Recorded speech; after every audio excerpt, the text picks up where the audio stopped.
We were promised flying cars. Somehow, we're still waiting.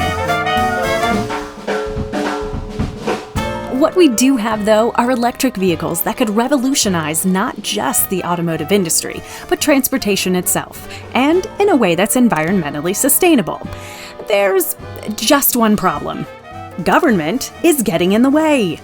Again. If I can buy a fridge, or if I can buy a cell phone, or if I can buy any other large purchase in my life directly from the company that manufactures it, why can I not purchase an electric vehicle from one?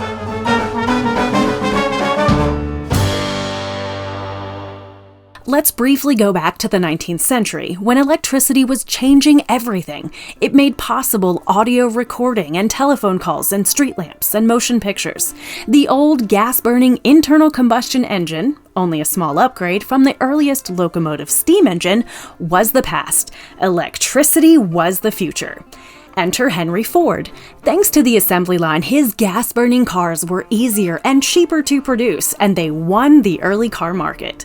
Now, you might have heard the old quote, often attributed to Ford. If I'd asked people what they wanted, they would have said a faster horse. Well, here we are, 114 years after the Model T debuted, and we basically have faster horses. I mean cars. The auto industry is a legacy industry, and most legacy industries are ripe for disruption. Going back to the Uber versus taxi debate, auto manufacturing industry has been around for a long time. These companies are, in many instances, 100 years old, and the systems that have been put in place for years become entrenched. Many electric vehicle companies are trying to disrupt the auto industry, but they face an uphill drive, made even steeper by regulations like dealer franchise laws, which prevent companies from selling cars directly to consumers. And a good example of this is if you're an EV consumer in Alabama, you cannot actually purchase a Tesla directly to your home. You have to buy it in Florida, put it on a flatbed,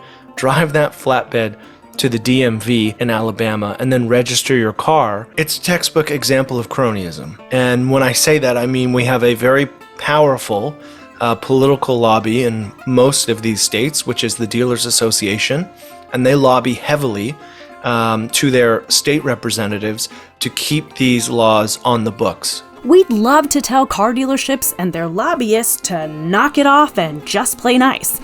But they're acting in natural human ways to the incentives they see. A more realistic solution is to eliminate those incentives by eliminating the laws and regulations altogether. Dealer franchise laws are bad enough, but the craziness doesn't stop there. Many states actually have a higher registration fee for electric vehicles than they do traditional standard passenger vehicles. And so many states have gas taxes, which they rely on.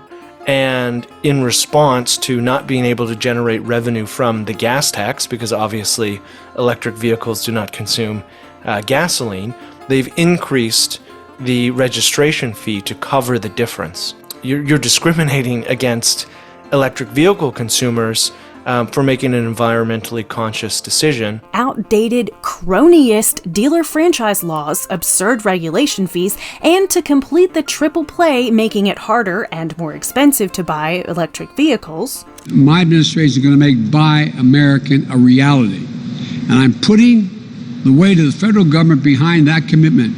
Unfortunately for the whole world, protectionism doesn't actually protect anybody or anything, least of all the environment. Biden's new initiative in regards to Buy American, if it excludes Canadian and Mexican-made parts, would be a huge backtrack on the principles of free trade, which have really, in my opinion, driven economic prosperity in those three countries. All it does is really inflate the costs in which American EV consumers will pay if everything has to be produced domestically.